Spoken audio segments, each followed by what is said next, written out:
warahmatullahi wabarakatuh. Alhamdulillah Rabbil Alamin wa bihi nasta'in ala umri dunya waddin wassalatu wassalamu ala asyrafin nabiyil mursalin wa ala alihi wa sahbihi ajma'in amma ba'd.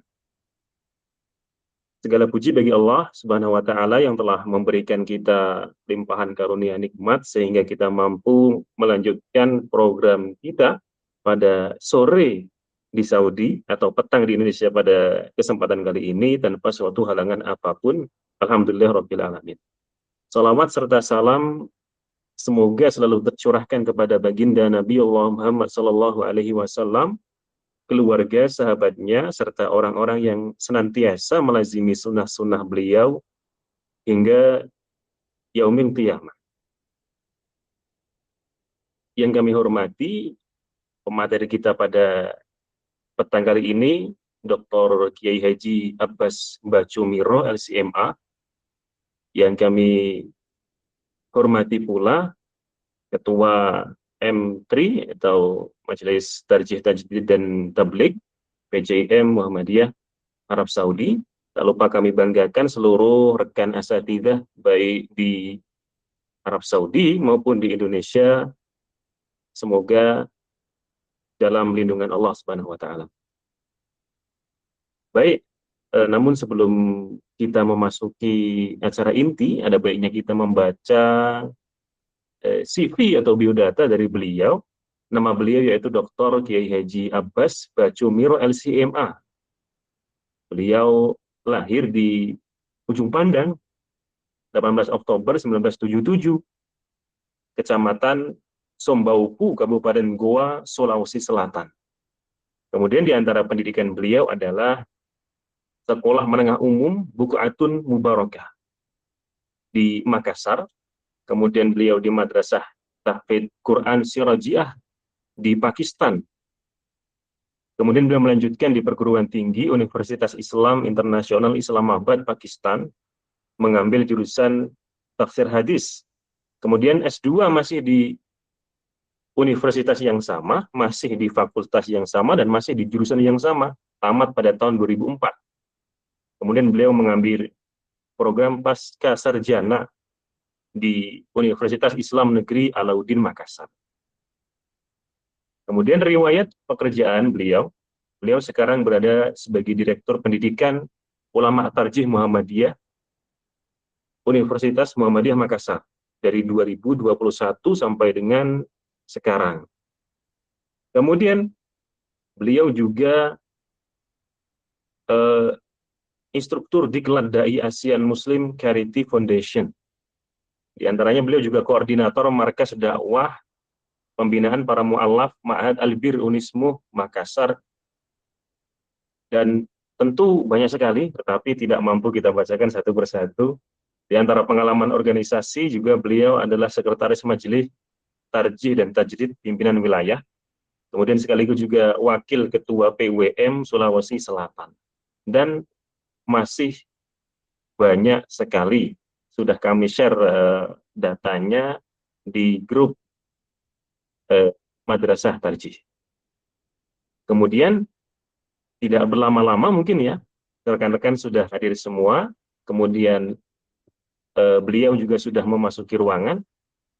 Langsung saja kita demi menghemat waktu memasuki acara inti. Namun sebelumnya, mohon maaf ini saya lupa, kami lupa bacakan judulnya ya, Madrasah Tarjih kita, yaitu Madrasah Tarjih, perspektif tarjih yang ketiga di dalam sebuah tema tidak berafiliasi mazhab tertentu. Sudah kita memasuki yang ketiga, sebelum-sebelumnya juga sudah kita lakukan sesi-sesi sebelumnya. Kemudian kita memasuki acara inti dengan tema tadi, tidak berafiliasi mazhab tertentu. Kepada beliau, Kiai Haji Dr. Abbas Bacumiro LCMA, kepadanya waktu dan tempat disilahkan. Jadi sebentar lagi men-setting kameranya bermasalah. Baik, Ustaz.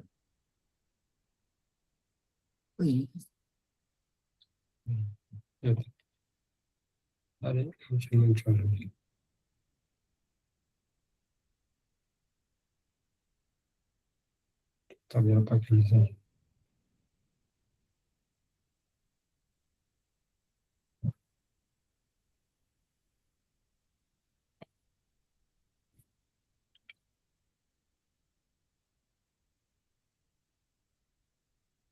Agar pakai semua. Ya. Ya, baik. Sudah tampil ya. Baik, kita mulai ya. Bismillahirrahmanirrahim. Assalamualaikum warahmatullahi wabarakatuh. Waalaikumsalam warahmatullahi wabarakatuh. Waalaikumsalam warahmatullahi wabarakatuh. Ya, alhamdulillah wassalatu ala Rasulillah wa ala alihi wa ashabihi wa man wala. Ya.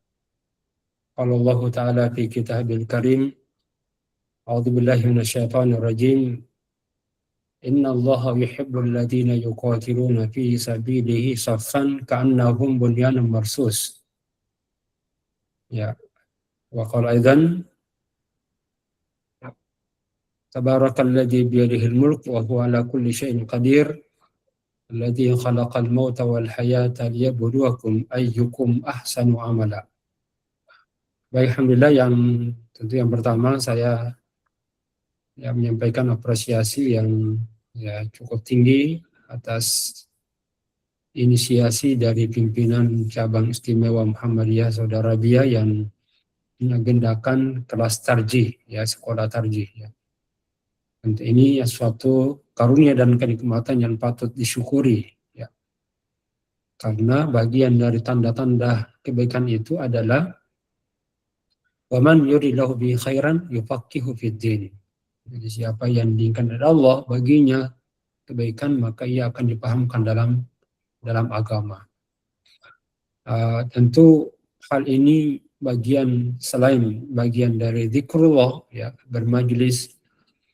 Mudah-mudahan kita termasuk orang-orang yang disebutkan oleh Nabi SAW, man salaka tariqan yaltamisu fihi ilman sahhalallahu lahu bihi tariqan ila jannah. Jadi siapa saja yang menempuh satu perjalanan untuk menemukan ilmu, mencari ilmu Allah, maka Allah akan mudahkan baginya masuk surga. Walaupun ini dilaksanakan secara online, tapi tidak mengurangi keistimewaannya, bahwa di mana Allah akan mencurahkan, memberikan rahmatnya dan menyebutkan nama-nama baik kita ini insyaallah di Allah Subhanahu wa Ta'ala. Saya diberi aman untuk menyampaikan manhaj tarjih Muhammadiyah, yang dengan satu wawasan dalam manhaj itu adalah wawasan tidak berafiliasi terhadap madhab tertentu. Tentu ini bagian dari pengkajian ideologi. Ideologi kenapa? Karena paham agama Muhammadiyah merupakan dasar dalam gerakan. Jadi Muhammadiyah ini gerakan paham agama. Jadi dia lahir dari paham keagamaan. Yang dengan memahami agama mengharuskan berorganisasi. Sebagai implementasi dari firman Allah, wala takum minkum ummatun yad'una ilal khair wa ya'muruna bil ma'ruf wa yanhauna 'anil munkar. Jadi sehingga kalau kita bermuhammadiyah tapi tidak memahami agama, berarti tidak memahami Muhammadiyah itu. Hanya sekedar memahami secara organisasi saja, Karena dia lahir untuk memahami agama, menghayati dan menerapkan. Dan cara menerapkan agama itu, maka ulama-ulama kita di Muhammadiyah berijtihad, dengan mendirikan organisasi yaitu Muhammadiyah sebagai wadah, untuk bisa memahami dan mengimplementasikan. Jadi yang distilahkan oleh Imam Ghazali bahwa ma'rifah itu ada 3, ma'rifah ilmiah, ada ma'rifah amaliyah, dan ada ma'rifah at-tajribiyah. Memahami agama dengan konteksnya, dan memahami agama dengan hakikatnya, dan memahami agama dengan cara mengamalkan. Nah, mengamalkan agama ini itu tidak cukup sekali saja, tapi perlu menjadi sifat dan menjadi karakter.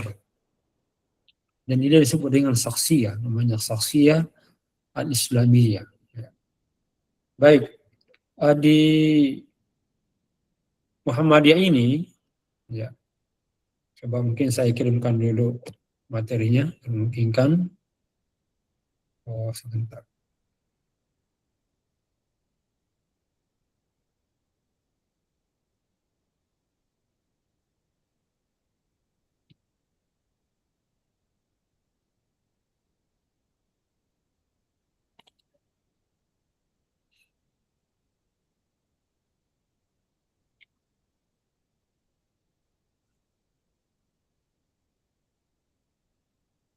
Answer.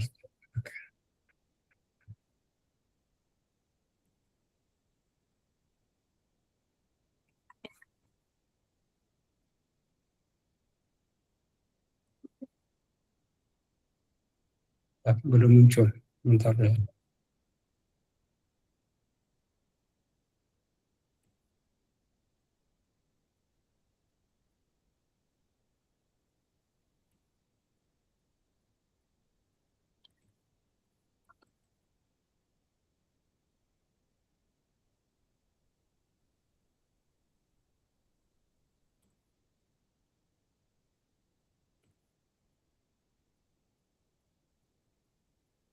Gimana tampak ya di layar? Sudah tampak, Ustaz. Oke, oke, oke. Ya, baik. Baik. Ya. Jadi wawasan tidak berafiliasi terhadap madhab. Tadi saya sampaikan bahwa Muhammadiyah ini kan lahir untuk memahami agama. Jadi, nah, karena Muhammadiyah adalah gerakan Islam, jadi pasti itu akan melakukan pengkajian, istilahnya pengkajian, penafsiran dan penerapan. Karena gerakan Islam yang mendefinisikan dirinya sebagai gerakan Islam, otomatis itu akan terlibat di dalam pengkajian dari sumber hukum Islam, ya, sumber Al-Quran dan hadis Nabi SAW. Nah, karena dia ada gerakan Islam yang otomatis akan melakukan pengkajian, melakukan penafsiran, melakukan penerapan, ya, tentu memiliki prinsip, ya, memiliki metodologi, ya, yang dengannya bisa mengamalkan ajaran agama Islam itu. Ya, maka di Muhammadiyah ini ada satu majelis khusus, ya, dibentuk untuk mengambil tanggung jawab. Jadi mengambil tanggung jawab untuk mengkaji, menafsirkan dan menerapkan. Nah, majelis itu disebut dengan majelis tarjih dan tajdid. Nah, inilah yang apakah majelis yang punya otoritas, punya tanggung jawab, diamanahi oleh persyarikatan melakukan pengkajian itu. Nah, metode ataukah prinsip yang dilakukan dalam memahami agama ini disebut dengan manhaj. Ini saya kira sudah dijelaskan di beberapa pertemuan yang lalu, ya. Tapi ini sebagai untuk runtut ke belakang, ya. Jadi adalah semacam bahwa komponen-komponen yang menjadi pertimbangan, pijakan dalam memahami agama itu. Ya, sehingga ketika mengkaji suatu masalah, apakah di bidang sosial, budaya, apalagi di bidang akidah, ibadat, dan akhlak, inilah manhaj yang menjadi pegangan. Nah, salah satu pegangannya itu yang menjadi prinsip dalam melakukan adalah 4 komponen itu disebut dengan wawasan tarjih ataukah perspektif tarjih. Yang kedua adalah sumber ajaran agama, kemudian yang kedua ketiga adalah pendekatan dan metode penemukan hukum. Dari komponen pertama ini wawasan, jadi itu didasari daripada selain wawasan tidak berafiliasi, itu diawali dengan prinsip-prinsip dasar yang lain. Itu disebut dengan adalah wawasan paham agama. Dilanjutkan ada wawasan, ya, tasamuh, ya. Jadi toleransi, kemudian wawasan terbuka, yang kesemuanya itu hal yang melengkapi antara satu yang lain. Jadi wawasan tidak bermadhab ataukah tidak berafiliasi terhadap madhab, itu sebenarnya akhir dari wawasan sebelumnya, yaitu wawasan paham agama, wawasan tajdid, wawasan toleransi, keterbukaan. Yang sebenarnya ada lagi wawasan terbaru, itu wawasan wasatiyah. Ya, tetapi wawasan tidak berafiliasi terhadap madhab ini itu sebenarnya adalah rangkuman atau hasil, bukan konsekuensi dari wawasan-wawasan sebelumnya, yaitu wawasan tajdid, wawasan paham agama, kemudian tajdid, toleransi, dan keterbukaan. Nanti kita lihat sebentar ya. Kenapa Muhammadiyah tidak berafiliasi terhadap madhab tertentu? Karena wawasan-wawasan sebelumnya itu, baik itu paham agama, ya. Misalnya dalam hal paham agama. Jadi agama ini oleh Muhammadiyah telah menetapkan dengan dua definisi dari sisi dimensi objektif. Jadi dia adalah apa yang Allah turunkan dalam Al-Quran dan apa yang disebutkan oleh Nabi SAW berupa ya, perintah, larangan, petunjuk-petunjuk yang lebih khusus ya, diberikan kepada Nabi SAW. Ad-dinul Islami, yaitu dibawa oleh Nabi Muhammad SAW. Walaupun sebelumnya secara umum sudah disebutkan bahwa agama ma syara'allahu bih, apa yang disyaratkan oleh Allah Subhanahu wa taala ala lisani ya al-anbiya, melalui nabi-nabi terdahulu. Jadi sama dengan memiliki perintah, ada larangan, dan ada petunjuk-petunjuk. Yang intinya bahwa memahami agama ini dengan memahami sumber ajaran agamanya, yaitu sumber Al-Quran dan sumber Al-Quran adalah sunnah. Nah, sunnah yang dimaksud ini adalah yang dapat diterima sebagai hujjah agama. Jadi bukan hanya sebagai hadis sahih saja, tetapi sunnah al-maqbulah yang masuk kategori sahih dan hasan. Sedangkan hadis dhaif dapat dipakai itu kalau banyak jalurnya, kemudian ada indikasi berasal dari Nabi, tidak bertentangan dengan Al-Quran, tidak bertentangan dengan hadis yang lain. Ya. Kedaifannya bukan karena rawi yang bersangkutan ya tertuduh berbuat dusta ataukah dia adalah pemalsu hadis. Jadi dalam konteks seperti ini itu sudah jelas bahwa ya karena Al-Quran untuk agama untuk bisa dipahami ya cukup kembali kepada Quran dan Sunnah. Itu disebut dengan istilah ar-ruju' ila al-kitabi wa sunnah. Ya. Hal yang lain sebelum masuk lebih jauh kita lihat dulu. Jadi apa sebenarnya definisi daripada Al-Quran, daripada ya mazhab itu. Ya. Jadi mazhab sebenarnya kan adalah ya sebenarnya manhaj juga, tapi metode yang cara pengambilan hukumnya agak berbeda dengan mazhab sendiri. Jadi mazhab adalah manhaj atau metode aliran pemikiran hukum Islam yang dirumuskan oleh seorang imam mujtahid. Ya, dalam menggali hukum fikih dan Al-Quran dan hadis Nabi. Kemudian diikuti oleh murid-muridnya. Jadi gagasan yang dirumuskan oleh seorang imam mujtahid lalu menjadi metode, menjadi paham keagamaan tertentu dalam menggali. Ya, sehingga pada prinsipnya bermadhab itu sebenarnya juga bermanhaj. Tapi cara pengambilan hukumnya itu, metode yang dibangun, yang dilahirkan adalah hasil pemikiran seorang imam. Ya. Nah inilah yang nanti membedakan nanti di manhaj, misalnya manhaj tarjih. Jadi metode dalam penemukan hukum yang tidak lahir dari seorang imam mujtahid, tapi dari penggalian Al-Quran dan Sunnah dengan tujuan maqasid syariah, tujuan syariah, maka dibuatlah suatu cara atau metode dan tanpa membatasi dengan seorang imam dengan melihat tujuan syariat itu sendiri. Nah, sehingga lahir disebut dengan manhaj. Nah, lebih spesifik lagi di Muhammadiyah, di mana Muhammadiyah adalah gerakan Islam yang punya tujuan. Ya. agar terwujud masyarakat Islam yang sebenar-benarnya. Nah, maka dari tujuan ini dah terumus dari suatu metodologi pemahaman agama betul-betul dapat mewujudkan kemaslahatan hamba di dunia maupun nanti di akhirat.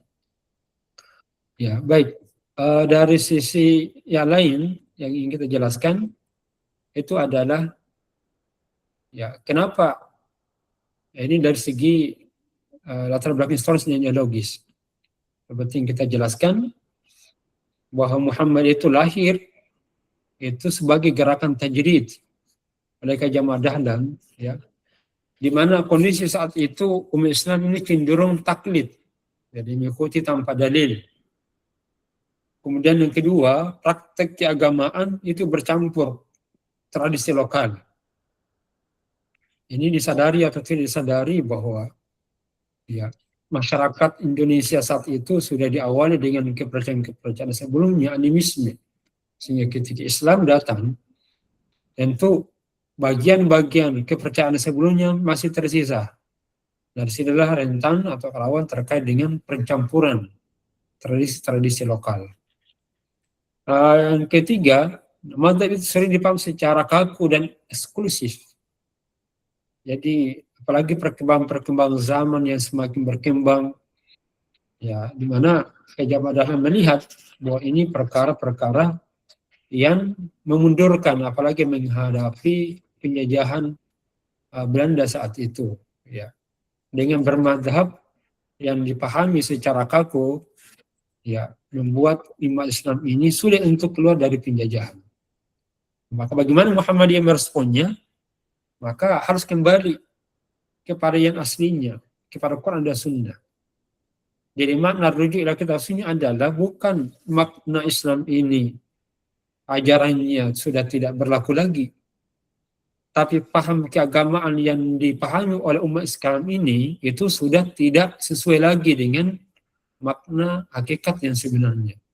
Maka inilah makna dari pembaruan, mengembalikan ke ajaran murni, yaitu kepada al-Islam dan sunnah, memahami secara murni terkait dengan ya Al-Quran dan sunnah itu. Ya. Maka dengan demikian Muhammadiyah tetap membuka pintu ijtihad, ya, membuka kembali pintu ijtihad itu. Karena memahami Al-Quran dengan kaku, jadi sulit melakukan gerakan-gerakan yang melepaskan dari penjajahan atau terbelenggu dari kemunduran. Maka pintu ijtihad harus dibuka. Sebagaimana bermadhab secara fanatik ini juga menjadikan Islam ini mundur. Ya, sehingga dengan jumlah yang besar, kemudian kekuatan penjajah yang saat itu ya sangat kuat, ya sulit untuk melakukan perlawanan-perlawanan. Yang antaranya adalah kemajuan di bidang ilmu pengetahuan, ya seperti membuka lembaga-lembaga pendidikan. Baik, dasar teologis kenapa kembali kepada Quran dan Sunnah? Ya. Tadi yang kita sebutkan adanya taklid buta, kemudian pengamalan tidak sesuai lagi secara Islam, secara murni, ya maka perlu istilahnya dengan ar-ruju' ila kitab wa sunnah. Makanya Muhammadiyah menegaskan dari Islam bersumber itu Quran dan Sunnah, mazhab hanyalah hasil ijtihad manusia. Apalagi dia bangkit pada mazhab pada abad keempat misalnya. Munculnya mazhab ini ya tentu dikarenakan dalam ya memahami agama cenderung menyulitkan diri dengan tidak mampu memilah kualitas ataukah validitas daripada hadis-hadis itu ataukah sumber-sumber ajaran agama. Ya, sehingga membutuhkan suatu metode tertentu yang memungkinkan untuk tidak menyimpang. Tapi itu dalam usaha untuk apa? Untuk menjaga kemurniannya atau untuk bisa memahami dengan adanya pencampuran sebagai media, dan itu tentu merupakan ijtihad. Nah, karena Muhammadiyah menegaskan bahwa mazhab itu hanya sebagai ijtihad, maka tidak boleh menjadikan mazhab sebagai otoritas absolut. Ya. Maka dalillah yang harus lebih diutamakan daripada pendapat tokoh. Ya. Maka prinsip ini mendorong kebebasan berpikir ya dalam koridor syariat dan kritis terhadap tradisi keilmuan. Ya. Nah, ada kata kunci di sini. Ya, bukan madhab tetapi manhaj. Ya. Jadi tidak berafiliasi dengan madhab tapi Muhammadiyah bermanhaj. Apa artinya? Karena konsep mazhab itu dengan manastar artinya dia adalah suatu sistem. Ya. Metodologi pengambilan hukum yang digunakan oleh Muhammadiyah. Nah, apa ciri utamanya di sini? Dia berdalil kepada Quran dan Sunnah menggunakan metode usul fikih klasik. Ini ya nanti dalam bahasan sumber ajaran agama akan ditemukan ya ada sumber utama dan ada sumber pendamping yang disilakan dengan ya tekstual dan paratekstual. Jadi ada sumber tekstual dan ada sumber paratekstual yang menjadi turunan daripada dua sumber utama itu. Ya, jadi tetap menggunakan qiyas, istihsan, kemudian maslahat, mursalah, ya, dan tetap melakukan ijtihad kolektif, ijtihad ya jama'i. Ya. Nah, alasan Muhammadiyah kenapa tidak bermadhab? Ya, artinya ini tidak mengafiliasi terhadap madhab tertentu. Ya, ini tidak dipahami bahwa Muhammad adalah anti madhab, tapi maknanya adalah ya tidak mengikatkan diri terhadap madhab tertentu. Kenapa? Untuk menghindari ya fanatisme ta'assub, ya fanatisme ta'assub yang tidak ya yang tidak sesuai dengan ajaran agama. Ya, yang dimana berfanatik terhadap madhab tertentu atau pendapat tertentu ini yang membatasi ijtihad itu. Apalagi perkembangan zaman di bidang teknologi, ekonomi yang mengharuskan untuk tidak mengikatkan diri ya. Apalagi dengan prinsip tajrid ya. Maka ta'assub ini itu akan bisa menghambat terwujudnya dan didapatkannya kebenaran. Sehingga dengan juga kebenaran itu tidak dimonopoli satu madhab. Ya, jadi fanatik terhadap madhab itu selain ini menghambat menemukan kebenaran dan memperluas cakrawala beragama kita dan suatu pandangan bahwa kebenaran tidak berada pada satu madhab saja. Ya, sehingga nanti berimplikasi kalau kita hanya membatasi diri pada madhab tertentu, maka berbagai kebenaran yang ada di madhab yang lain itu kita tidak temukan. Ya, padahal kebenaran itu dari mana saja kita harus temukan itu. Ya, ini kalau kita batasi bahwa dengan madhab tertentu, maka berarti sama halnya menutup mata kebenaran-kebenaran yang ada di luar. Ya, padahal kebenaran ini kan luas. Ya, di mana saja kita perolehnya, maka harus diambil untuk ya mengamalkan agama secara kafah, ya, secara menyeluruh. Seperti Allah Subhanahu wa taala tegaskan, ya ayyuhalladzina amanu udkhulu fis-silmi kafah. Jadi masuk ke Islam itu secara menyeluruh. Dan salah satu aspek penyeluruhan ini di mana kita temukan dalam berbagai kasus lebih rajih, lebih kuat. Lalu karena membatasi diri mantap, maka itu tidak diamalkan. Ya, ini tentu akan mengabaikan ajaran agama ya. Ajaran agama yang ada di madhab yang lain. Yang kedua, kenapa Muhammadiyah tidak ya bermadhab?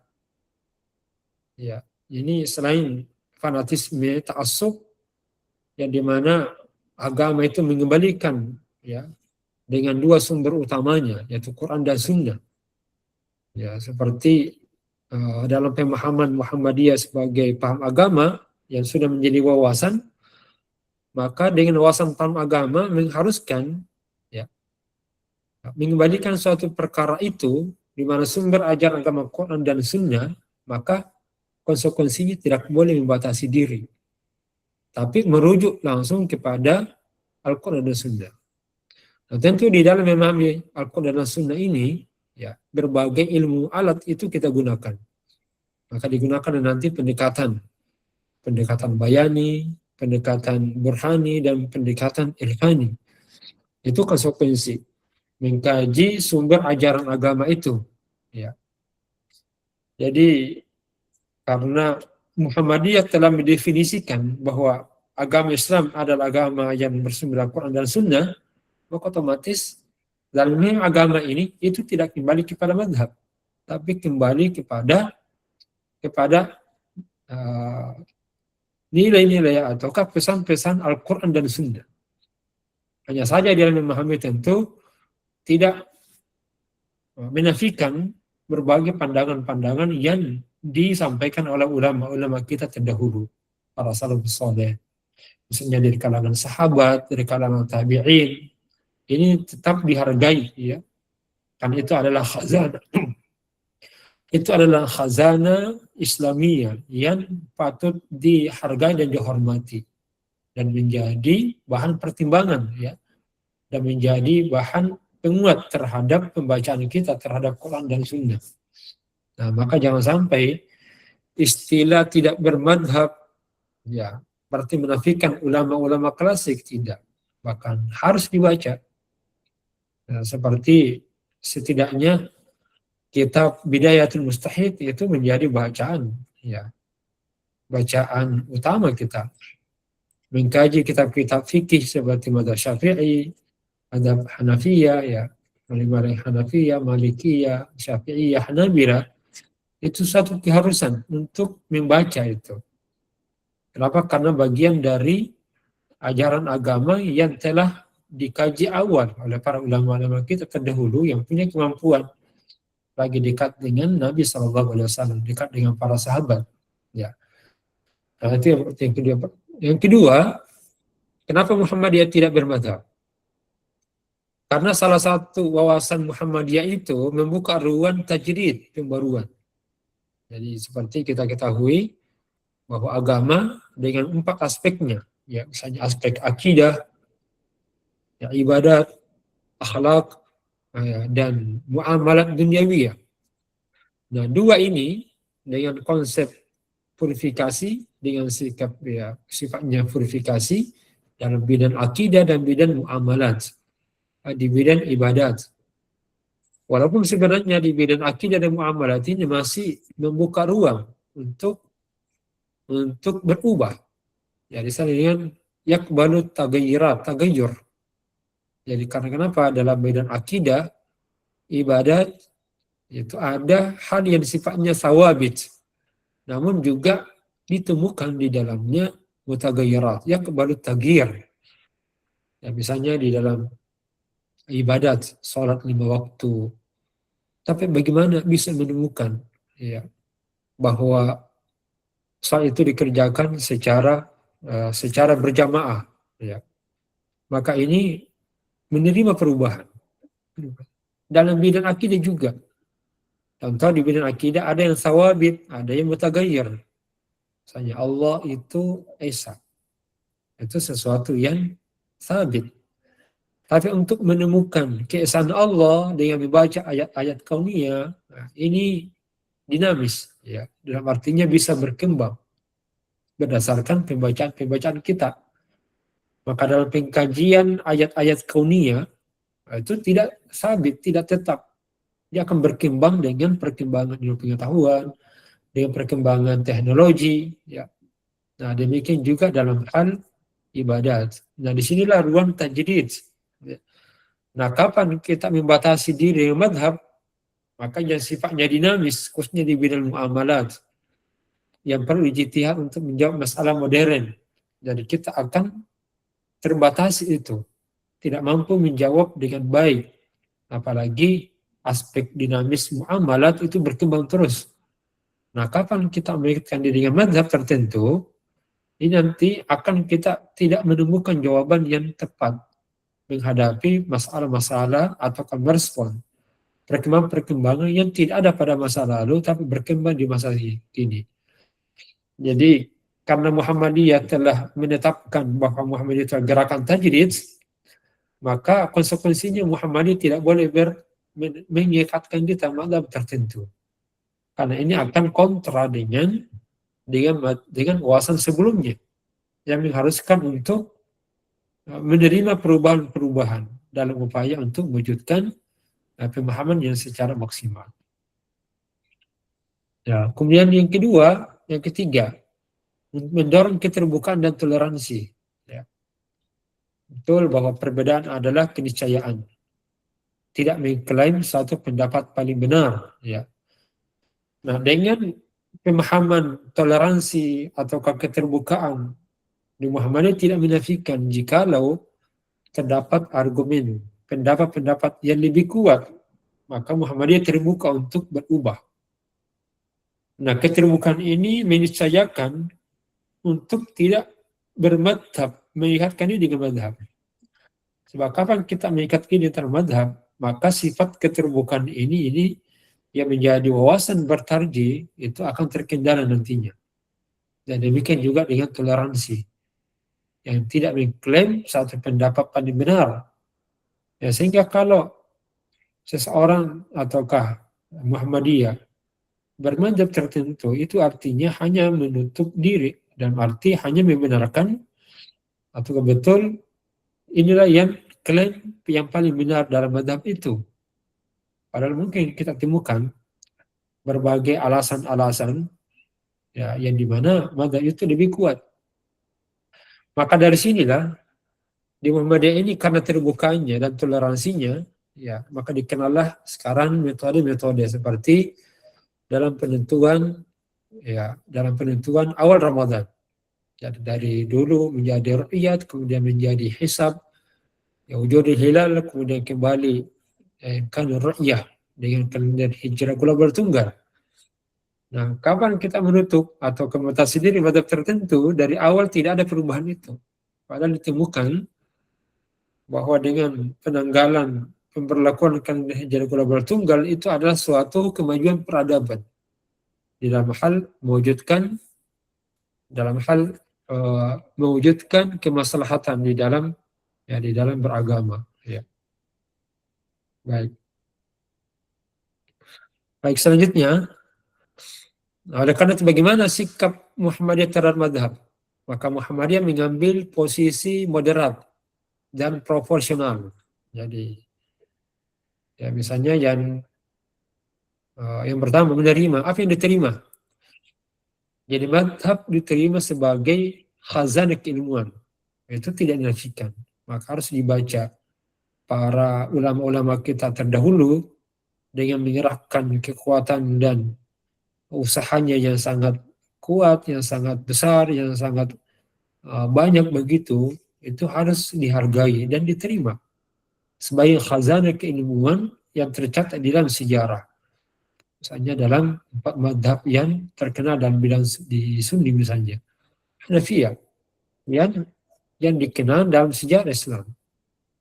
Nah, yang kedua, pendapat yang mazhab itu bisa dijadikan sebagai referensi untuk menjadi bahan pertimbangan. Nah, oleh karena itu, apa yang tidak diterima di Muhammadiyah terhadap mazhab, taklid buta, ya, fanatisme mazhab, menganggap mazhab suatu agama, ya, ini yang tidak diterima di Muhammadiyah terkait dengan sikap dan perilaku taklid buta dan fanatisme, serta menganggap mazhab itu adalah agama. Sehingga kalau tidak mengikuti mazhab dianggap telah keluar daripada agama. Wa'iyadzubillah, ya.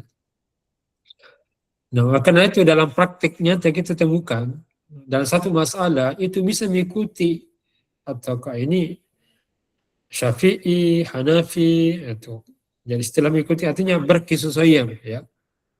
Sehingga dalam beberapa pandangan mazhab Syafi'i itu, nah ini sebenarnya bukan talfiq ya, tapi masuk kategori tarjih, ya, bisa melakukan pengkajian, pertimbangan dan yang ada di dasar ilmiah bahwa inilah yang terkuat dengan melihat dalil-dalilnya, bukan mengambil produk hukumnya, tapi menemukan argumen dari setiap mazhab itu terhadap satu masalah dan di mana hasilnya itu tepat, itulah yang menjadi dasar pertimbangan.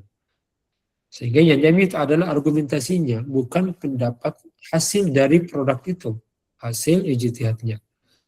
Tapi ketika mata tertentu mengkaji suatu masalah dengan argumentasi-argumentasi, ya, maka ini akan menjadi bahan pertimbangan, ya, untuk menetapkan suatu putusan. Ya. Nah, konsekuensi metodologis ini yang jikalau tidak bermadhab, ya, oleh karena itu Muhammadiyah, karena dia tidak terikat terhadap madhab tertentu, maka ciri Muhammadiyah itu apa? Dinamis dalam hukum. Ya, makanya salah satu wawasannya dalam hukum ini dikenal dengan tajdid. Ya. Jadi ya, sifatnya reformatif. Transformatifnya ini beralihnya pergeseran dari hukum satu ke hukum yang lain, dinamis dalam hukum.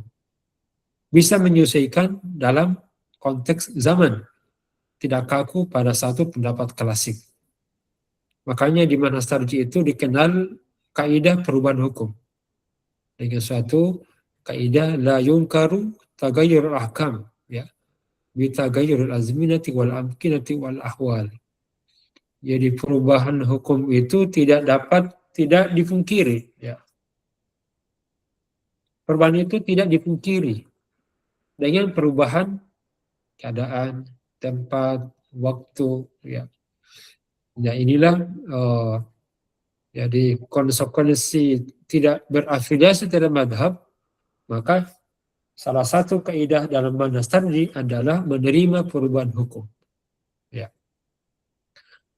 Yang kedua, ya, konsekuensi metodologis ini, maka Muhammadiyah itu ciri khasnya berbasis argumentasi. Ya. Jadi setiap keputusan harus ada dalil. Jadi tidak cukup perkataan imam tertentu. Tetapi seperti apa argumentasi terhadap suatu masalah itu, nah itulah yang jadi dasarnya. Ya. Bukan melihat kepada apa yang dikatakan oleh imam. Nah, yang ketiga, ijtihad kolektif. Jadi karena kita Muhammadiyah tidak membatasi diri terhadap satu mazhab, di mana rujukannya bukan hanya imam tertentu, maka langkah strategisnya dalam melakukan putusan tidak sifatnya personal, tapi sifatnya kolektif, bukan individu. Nah, inilah yang nanti ketika bertarjih tidak tampak pendapat pribadi atau pendapat individual. Tapi yang lebih tampak nantinya adalah hasil putusan yang dibahas secara kolektif. Nah, ini sehingga kita temukan, jadi bukan kekuatan pendapat individu, tapi kekuatan kesepakatan ijtihad secara jamaah. Makanya di Muhammadiyah tidak punya imam madhab. Jadi tidak ada figur otoritas tunggal. Ya, misalnya di majelis tarjih, walaupun sekarang misalnya Prof. Samsul Anwar, wakil ketua yang membidangi ya majelis tarjih, ataukah sekarang ya di tingkat PP ya Prof. Hamim Ilyas sebagai ketua majelis, ya pendapat pribadi masing-masing pimpinan itu tidak menjadi dasar, ya. Dia akan menjadi dasar kuat ketika ulama-ulama dari ya ulama kita ya yang hasilnya berdasarkan putusan atau musyawarah itu menjadi hasil ijtihad yang diakui di dalam Muhammadiyah. Tapi tidak menafikan juga pendapat ulama dari tokoh-tokoh. Nah, ini nanti masuk dalam wacana tarjih. Walaupun tingkatannya ya rendah, ya, tentu rendah dibanding dengan ya ketika sudah mencapai hasil sidang fatwa ataukah sidang munas atau musyawarah nasional.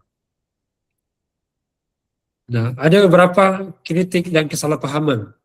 Ya, misalnya yang muncul Muhammadiyah anti madhab. Nah, ini salah. Karena tetap menggunakan pendapat madhab dengan melihat argumentasi madhab itu. Ya. Ada satu anggapan juga bahwa Muhammadiyah ini memutus tradisi ulama, yaitu kitab klasik. Ini juga tidak tepat. Karena metodologi justru mengadopsi usul fikih klasik. Manhaj tarjih itu ya itu mengadopsi usul fikih, betul. Apalagi terkait dengan maqasid syariah, metode penemuan hukum, di situ ada bayani, ya, di mana bayani ini terkait dengan lafal-lafal, ya.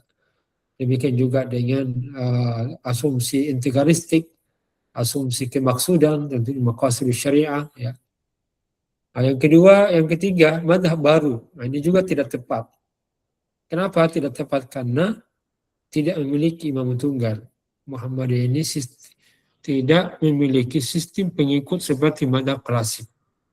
Ya, yang dimana membuka ruang akal sehat.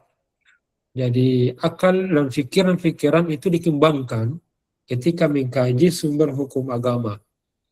Seperti sekarang ini ketika ya mengkaji tentang kalender hijrah global tunggal, ya, itu kan hasil ijtihad yang tidak mengikat diri dengan pandangan klasik, dengan pemahaman misalnya sumu li'yatihi, tapi dengan pemikiran ya yang tidak berarti dengan menggunakan metode usul fikih, dengan adanya perubahan hukum yang mengharuskan, apalagi dengan mempertimbangkan kemaslahatan ya umat secara keseluruhan, ya maka lahirlah putusan terkait dengan KHGT, ya, kalender hijrah global tunggal. Nah, sehingga kesimpulannya Muhammadiyah tidak berafiliasi agama tertentu karena ya rujuk dari kitab wa sunnah, kembali langsung kepada sumber utama. Tentu ini walaupun sumber yang lain tetap diakui, ya misalnya para tekstual, maslahat, istihsan, yasad dzari'ah, ya itu tetap dijadikan sebagai sumber pendamping. Yang kedua, menghindari fanatisme madhab, membuka ruang ijtihad dan pembaruan, mengembangkan manhaj tarjih sebagai metode sendiri. Ya, sehingga posisi Muhammadiyah itu dapat dirumuskan, Muhammadiyah bukan anti madhab, tetapi super madhab, melampaui batas madhab dengan pendekatan metodologis yang terbuka dan berbasis dalil. Ya. Baik, saya kira demikian bahasan kita ini. Mudah-mudahan memberikan ya, ini kan sebenarnya berulang ya, sampai kalau ada dalam acara-acara manhaj tarjih, tapi setidaknya mempress kembali ya wawasan tarjih kita terkait dengan manhaj tarjih. Ya, Wallahu a'lam bishawab. Saya kira saya kembalikan dulu. Baik, jazakumullah khairan Ustadz Kiai Haji Abbas atas materi yang disampaikan. Semoga dapat kita pahami dengan baik, karena ini menyangkut daripada manhaj Muhammadiyah. Terlebih posisi kita di sini juga sebagai pelaksana-pelaksana inti dari Muhammadiyah yang ada di Arab Saudi. Baik, langsung saja kita melanjutkan sesi selanjutnya. Tidak sekalian, kita buka sesi tanya jawab. Silakan bisa mengajukan pertanyaan baik lewat kolom chat ataupun langsung membuka mikrofon dan kamera. Disilakan saja.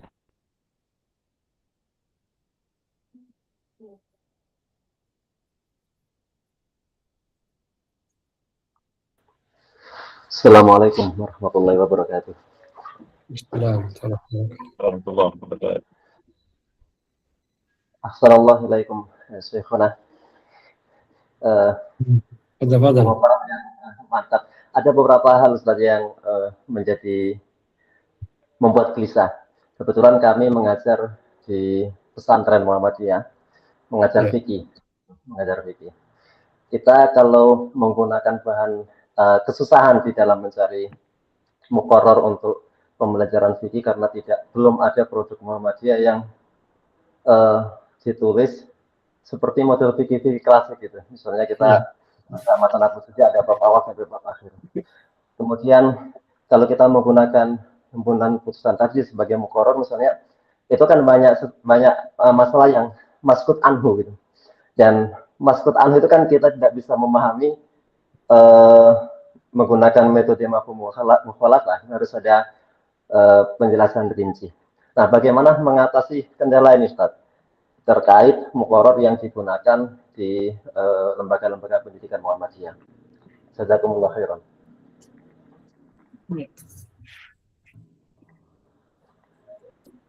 Ya, baik. Ya, boleh saya langsung dijawab ya. Ya, Ustaz, boleh, Ustaz.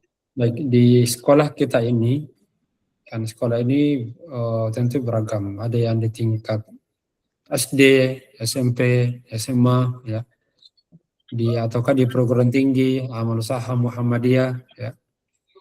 Nah, maka oleh karena itu di pondok-pondok pesantren, ya, misalnya di pondok pesantren, ataukah di MBS, jadi mesti di situ ada bagian atau lembaga pembinaan Islam dan kemuhammadiyaan. Nah, termasuk dengan pengkajian ideologi Muhammadiyah, itu dari segi paham. Jadi paham keagamaan yang rohnya itu adalah di manhaj tarjih, ya. Nah, fikih Muhammadiyah ini, ya, kalau disamakan dengan fikih Muhammadiyah, ya, adalah hasil yang dikembangkan atau produk-produk yang dikembangkan oleh Muhammadiyah lewat produk-produk hukumnya. Jadi ada 3. Ada putusan tarjih, ada fatwa tarjih, dan ada wacana tarjih, ya. Nah, putusan ini, ya, itu kan sudah berjilid sekarang, ya. Ada jilid 1, jilid 3, ya. Kemudian juga ditemukan dalam fatwa-fatwa, ya. Misalnya fatwa tanya jawab, jilid 1, jilid 2, sampai jilid 9. Nah, sekarang pengembangan tarjih, putusan tarjih itu kan semakin dilakukan terus. Jadi misalnya di jilid 2 itu agak terbuka sekarang. Jadi sudah misalnya tuntunan sholat. Jadi bukan lagi putusan tapi sudah ada pengembangan. Situ sudah mulai definisi, ya, ta'rif, kemudian dasar agama atau dasar hukum, kemudian apa yang menjadi persyaratan, ya, dan masuk tuntunan. Bahkan dalam tuntunan itu dijelaskan ya, apa yang menjadi perbedaan pendapat para ulama. Misalnya dalam gerakan syarat, ya, niat misalnya. Maka sudah dibahas terkait dengan, ya, khilafiyah di dalam perbedaan pendapat kalangan ulama terkait dengan niatnya. Ya, sama juga dengan gerakan sujud, gerakan sudah diangkat dalil-dalilnya, ya, juga dengan berbagai argumentasi. Jadi, nah, putusan tarjihnya sifatnya tuntunan, jadi tidak membahas secara detail. Ya, maka ini bisa jadi referensi. Maka inilah di lembaga kepesantrenan dan pengembangan Muhammadiyah dibuatkan buku mukarrar, gitu. Alhamdulillah itu sudah disosialisasikan ke pesantren-pesantren, baik bidang tafsir, hadis, fikih, ya, sesuai dengan tingkatan pendidikan itu. Ya, setidaknya tingkat SMP, di tingkat SMA, ya, itu yang yang disusun oleh ustadz-ustadz kita di lembaga kepesantrenan. Nah, ini bisa jadi mukarrar, ya, yang disampaikan, ya, kepada, ya. Tentu ini ada yang menjadi buku utama dan ada yang menjadi referensi. Dan buku utama lah yang nanti, ya, itu diambil. Dan ini berbahasa Arab, ya, berbahasa Arab. Nah, antum yang ada di Saudi ini, ya, bisa mengejarkan itu, ya, karena, ya, dasar-dasar agama, dasar-dasar bahasa Arab itu dilakukan, diambil. Ya, ini bisa kerjasama dengan yang pertama majelis tarjih, kemudian lembaga pesantren di pondok-pondok pesantren. Nah, nanti ketika masuk di perguruan tinggi itu punya silabus juga. Jadi ada RPS dan ada silabus yang harus dipersiapkan yang mengarah kepada tadi itu dengan ideologi dan paham keagamaan. Ya, seperti itu.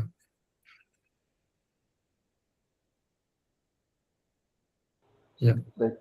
Jazakumullah, Ustaz.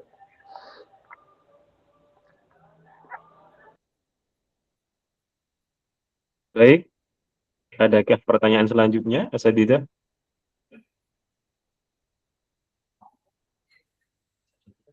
Silakan Ustaz. Bismillah. Assalamualaikum. Assalamualaikum warahmatullahi wabarakatuh. Ustaz, saya Mahbub Ilahi dari PRIM Abha. Mungkin pertanyaannya keluar dari tema ya, Ustaz. Temanya tidak berafiliasi terhadap suatu madhab. Cuma saya tadi ketika awal masuk tuh sempat mendengar KHGT, kalender Hijriah Global Tunggal.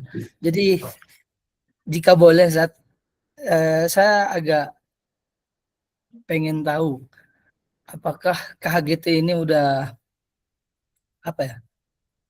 Udah kayak diakui di pemerintah gitu, Zat. Sudah diterima secara resmi oleh pemerintah. Dan untuk penerapan KHGT sendiri, apa tantangan terbesarnya Ustaz di Indonesia? Seperti itu Ustaz. Mohon maaf sedikit keluar dari tema, jazakumullah khairan, barakallahu fikum. Ya, baik. Mumtaz, ini pertanyaan praktis tapi terkait dengan mazhab. Jadi terkait dengan ya, salah satu contoh praktis ya, bahwa Muhammadiyah tidak berafiliasi terhadap mazhab tertentu, yaitu munculnya, lahirnya putusan tarjih. Ya, coba kalau kita bermadhab, otomatis mazhab misalnya Syafi'i, itu hanya mengakui bahwa wilayatul hukum, tidak mengakui global, ya, hilal global. Walaupun Imam An-Nawawi misalnya, itu masih membuka itu bahwa idza thabata al-hilal fi baladin lazimal jami'al buldan. Jadi salah satu hal yang diangkat oleh Imam Nawawi dari kalangan Syafi'iyah tetap menyebutkan bahwa di antara pendapat jika suatu negeri, ya, misalnya suatu negeri telah tampak hilal itu, maka akan berlaku juga di negara-negara lain. Jadi konsep KHGT ini kan sebenarnya merupakan tajdid pemikiran Muhammadiyah dari wilayatul hukum menjadi ittihadul matadi'. Jadi ikhtilaful matadi' menjadi ittihadul matadi'. Ya, kenapa? Karena dengan teknologi sekarang ini, ya, dengan teknologi saat ini memungkinkan transaksi secara global. Jadi kita bisa tahu di negeri manapun itu dalam waktu itu juga. Ya, sehingga beda kalau dulu ya berkomunikasi, bertransaksi ya cukup jauh. Menggunakan unta, menggunakan kendaraan, ya, sehingga sesuai dengan wilayah di mana ia berada. Tapi sekarang dengan konsep transaksi global, apalagi firman Allah, inna hadhihi ummatukum ummatan wahida wa ana rabbukum fa'budun. Ditambah lagi dengan sabda Nabi, as-shaum yawma tasumun wal fitru yawma tuftirun wal adha yawma tadhhun misalnya. Ini hadis ini dapat diberlakukan, dapat diamalkan secara sempurna kalau kita menggunakan kalender hijrah global tunggal.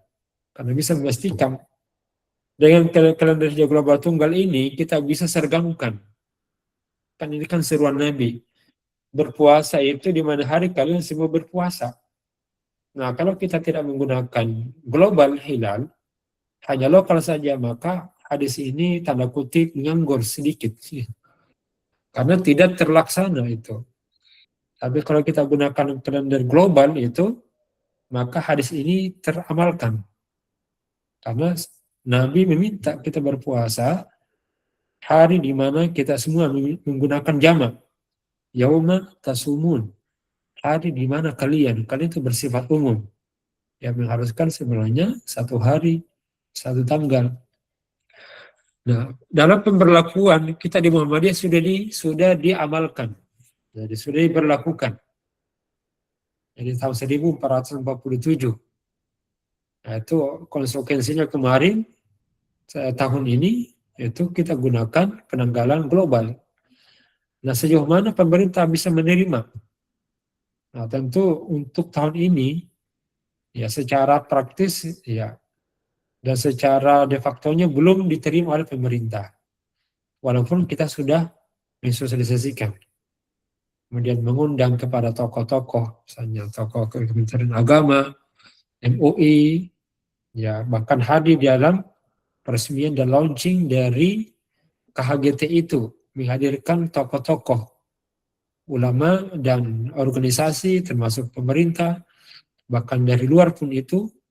Kemudian ini terakhir itu adalah sosialisasi ke negara-negara OKI, ya negara-negara Islam, ya itu mendapat apresiasi.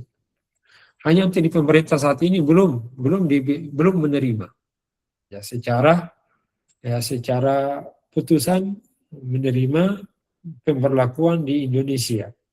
Jadi masih menggunakan metode lama, yaitu ru'yat imkan ru'yah dengan kriteria atau kategori 3 derajat yang disepakati oleh Mabim dengan elongasi 6,4 derajat. Nah, apa tantangannya berat bagi Muhammadiyah dalam pemberlakuan agar diterima oleh masyarakat atau pemerintah?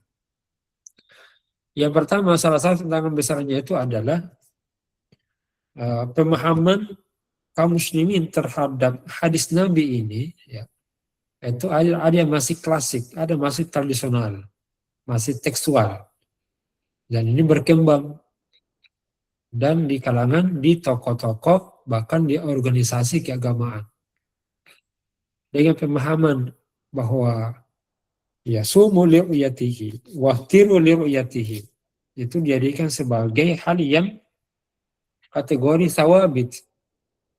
Jadi masuk perkara-perkara yang tetap. Jadi kapan, di mana saja tetap ru'yat.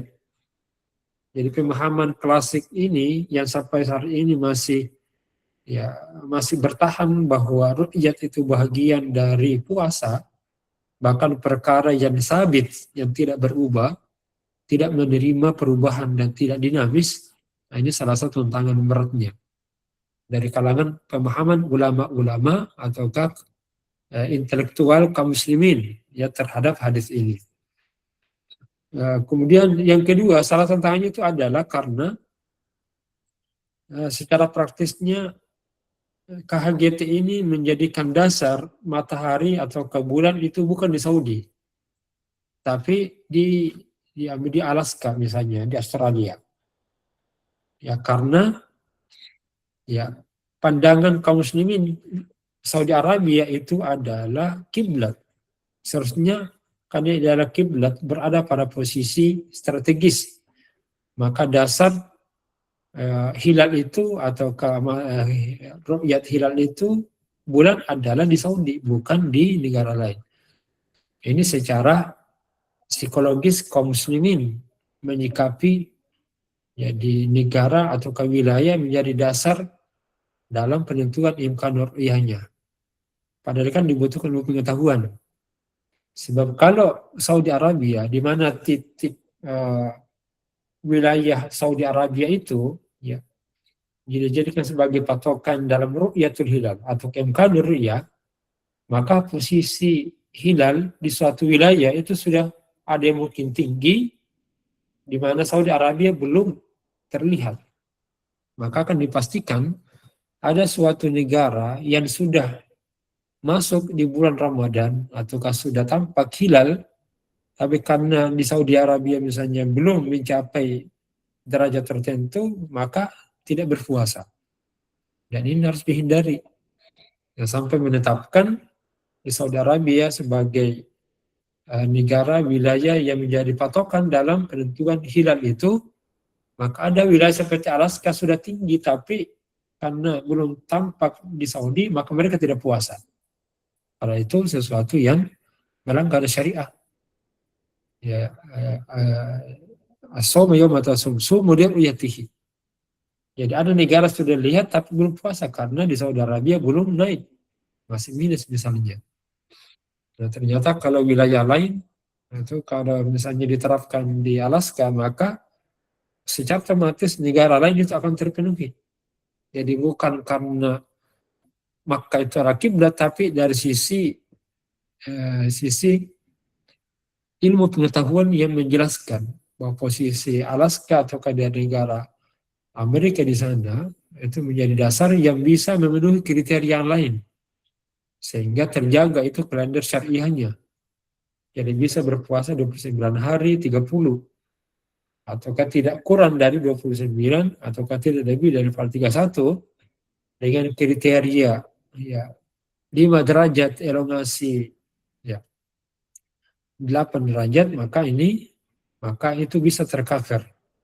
Jadi 5 derajat yang 8 elongasinya maka tercover di seluruh negara-negara yang lain. Jadi tidak kurang dan tidak lebih. Nah, itu yang ini. Tapi terus kita lakukan. Prof. Haidar menyatakan bahwa kalau hari ini, tahun ini belum diterima oleh masyarakat, ya kita menunggu. Ya, kita akan terus mensosialisasikan dan menjelaskan itu, memberikan pencerahan.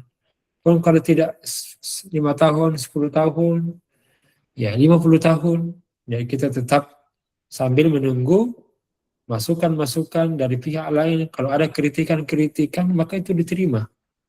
Jadi karena Muhammadiyah sifatnya terbuka. Jadi selamat belum ada yang membantah, tentu itu yang diamalkan. Jadi kita harapkan sebenarnya adanya komentar-komentar, ada respon-respon dan masukan. Hasil putusan ini kalau ternyata ada yang lebih kuat untuk bisa menyatukan ya, umat itu, ya maka ini memungkinkan. Nah, yang ketiga, tantangan besarnya itu adalah tadi fanatisme pemahaman dan beragama ini yang cukup berat dihadapi dengan berafiliasi terhadap madhab tertentu, misalnya seperti Indonesia, madhab Syafi'i yang menyatakan ya secara umum bahwa ya menentukan awal Ramadan itu dengan cara ru'yat. Ini agak sulit mau melepaskan terhadap ikatan madhab itu. Ya. Demikian, wallahu a'lam bishawab.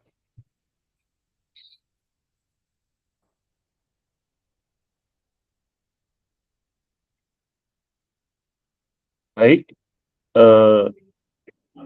agaknya sekali lagi terakhir mungkin ada pertanyaan dari asatidzah, disilakan. Assalamualaikum. Assalamualaikum warahmatullahi.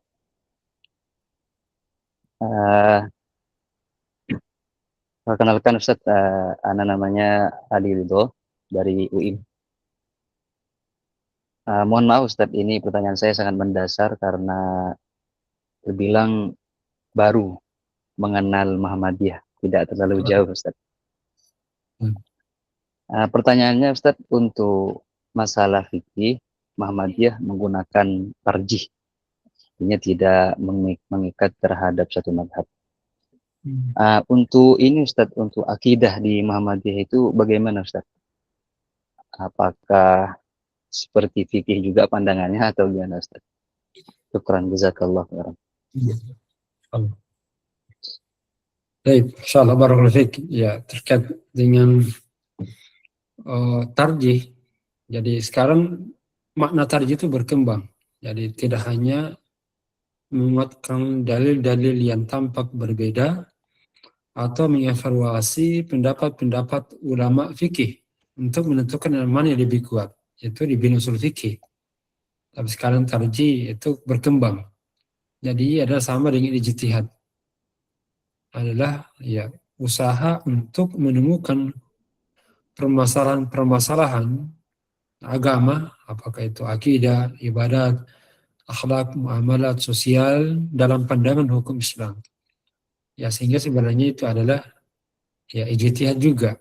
Ya. Hanya kita tidak gunakan majelis ijtihad, masih menggunakan majelis tarjih. Istilahnya ini tawadhu.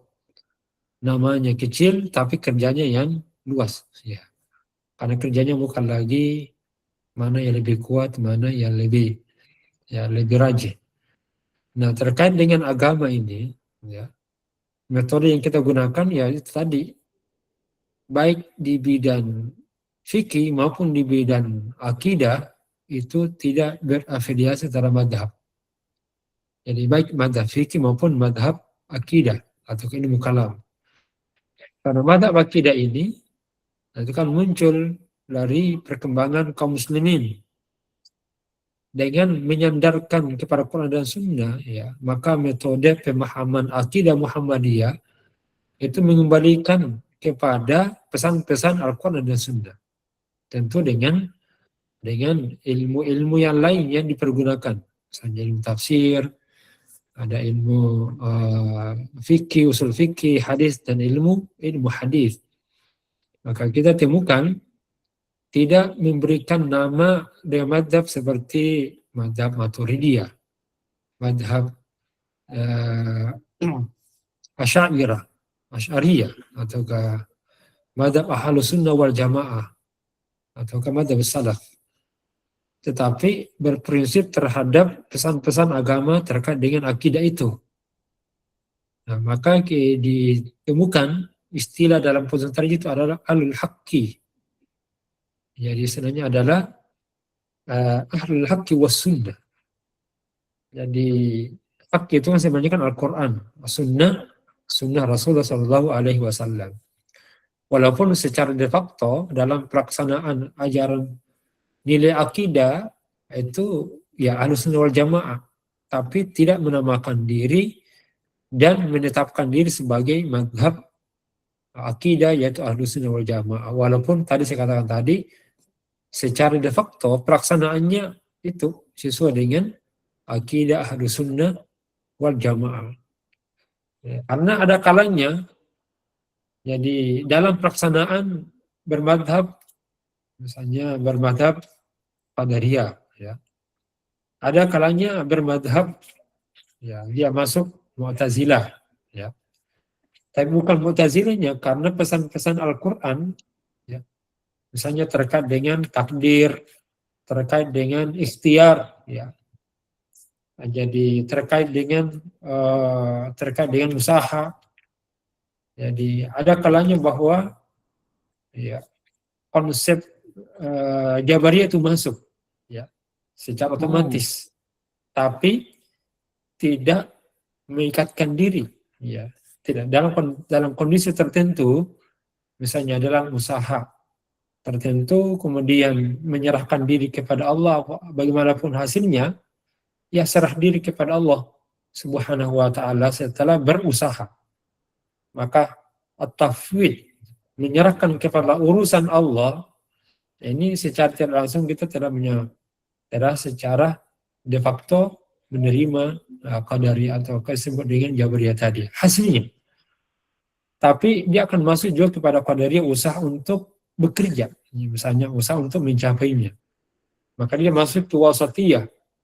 Ada waktu dia berada pada posisi ya beberapa pandangan madhab akidah itu masuk, tapi nilainya masuk. Sehingga itu yang tadi dikatakan kita tidak berafiliasi terhadap madhab tertentu. Sama dalam bidang fikih.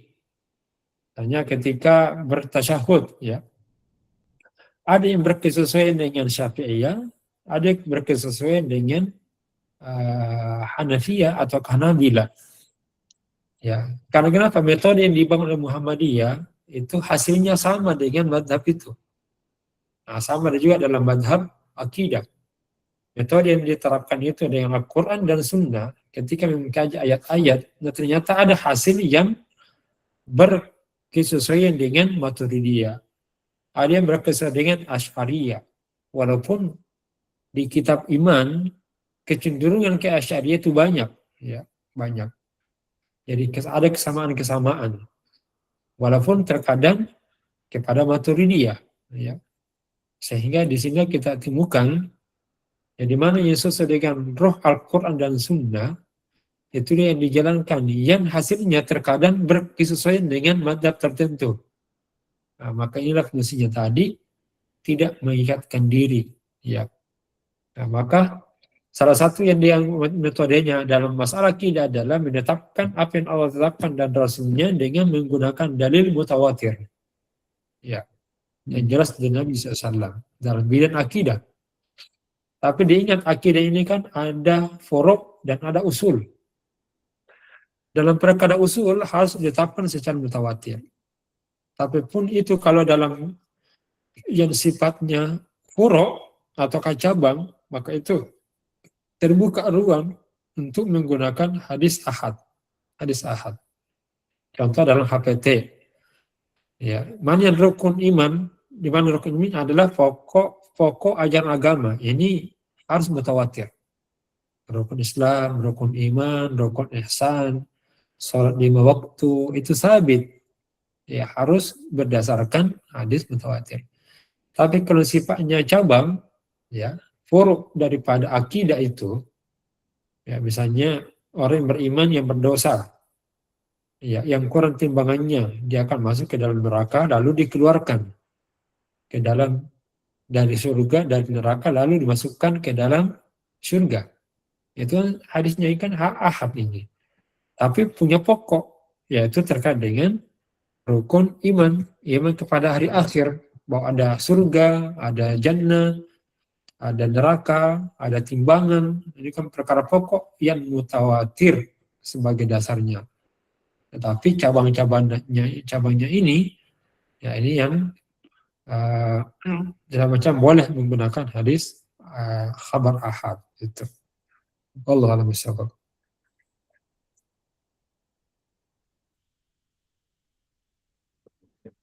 Baik, assalamualaikum. Semoga banyak menjawab dari pertanyaan para rekan-rekan asatidzah, walaupun saya yakin masih banyak yang masih iskal, tetapi insya Allah pada waktu-waktu selanjutnya akan bisa disampaikan kembali kepada pemateri-pemateri selanjutnya. Namun sebelum kami tutup, Ustaz, ada baiknya izinkan kami untuk sedikit closing statement terkait pembahasan kita pada petang kali ini. Muhammadiyah tentunya memiliki latar belakang ya, rekan-rekan semua. Masalah gerakan tajdid ini, antara lain Muhammadiyah tidak berafiliasi pada mazhab tertentu, tentunya di antara latar belakangnya adalah melihat umat Islam yang kemudian cenderung taklid, kemudian praktik keagamaan yang bercampur tradisi lokal, mazhab kemudian sering dipahami sangat kaku dan eksklusif. Muncullah kemudian respon dari Muhammadiyah, yaitu tagline kembali pada Al-Quran dan Sunnah. Tentunya saja bukan sekedar tagline, tetapi gerakan yang memang perlu diimplementasikan. Kemudian diantaranya adalah respon Muhammadiyah membuka kembali pintu ijtihad, kemudian juga menghindari fanatisme mazhab. Tetapi yang perlu mungkin kita pahami rekan-rekan semuanya, supaya tidak terjadi rancu di tengah masyarakat, mungkin Muhammadiyah dikatakan tidak bermazhab, tetapi gunakan bahasa yang mungkin bagus, yaitu Muhammadiyah tidak mengafiliasikan diri kepada mazhab tertentu. Karena dalam hakikatnya mungkin bisa dikatakan Muhammadiyah ini multi mazhab, begitu ya saja. Jadi banyak mazhab, kemudian bisa kita ambil suatu pendapat Syafi'i, Hanafi, dan lain sebagainya. Tadi juga dikatakan oleh Ustadz dalam penyampaian beliau bahwa di antaranya Muhammadiyah sebagai gerakan tajdid tentu akan sangat berkontradiktif apabila Muhammadiyah itu mengambil satu mazhab tertentu begitu. Tetapi dalam satu sisi lain fakta juga mungkin kita ketahui bahwa banyak mujaddid yang lahir daripada mazhab sebagaimana Imam Syafi'i. Mungkin ini juga kita semua mengerti, tetapi yang mungkin kita perlu titik garis bawahi adalah ketika bermazhab, kemudian bermazhab itu menjadikan kita kaku dan kemudian menjadikan kita eksklusif dan kemudian juga fanatis, maka ini titik yang menjadi salah untuk diri kita sendiri. Maka Muhammadiyah itu sudah mengambil satu manhaj yang luar biasa, yaitu tajdid dan tarjih. Begitu mungkin yang dapat closing statement yang dapat disampaikan. Mungkin juga semoga dapat kita pahami semuanya. Mohon maaf apabila penyampaian dari saya kurang berkenan, maupun pertanyaan yang mungkin masih ingin ditanyakan, tetapi waktu kita sangat terbatas tentunya. Kami ucapkan sekali lagi kepada Doktor telah menyempatkan dirinya di petang kali ini. Kita tutup dengan alhamdulillah dan kafaratul majlis. Alhamdulillah rabbil alamin. Subhanallahumma asyhadu an la ilaha illa anta astaghfiruka wa atubu ilaik. Tetapi sebelumnya para asatidzah sekalian, kami mohon untuk membuka kamera asatidzah. Akan kami ambil dokumentasi. Silahkan bisa membuka kamera. Baik, kami tunggu.